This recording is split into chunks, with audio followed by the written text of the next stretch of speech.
Also, das ist das Ergebnis. Nach 4 Werkstattbesuchen.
So, das ist die erste Fahrt im Regen.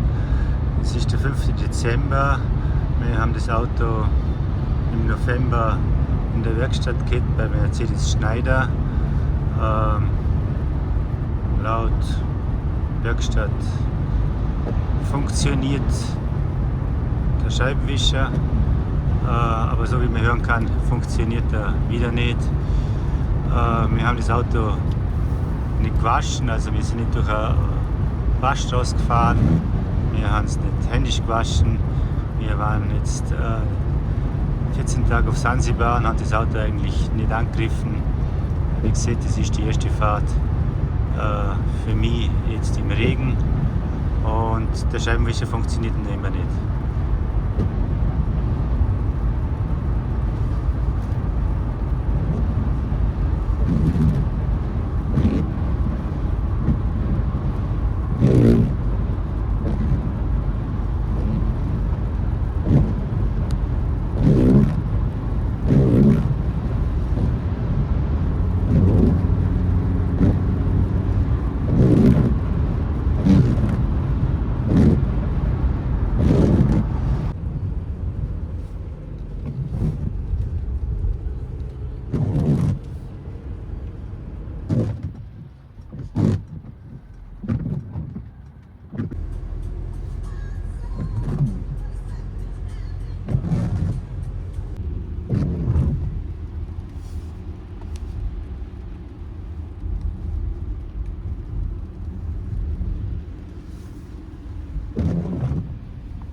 Vielleicht filmst du da nicht, dass man sieht, dass es wirklich nass ist.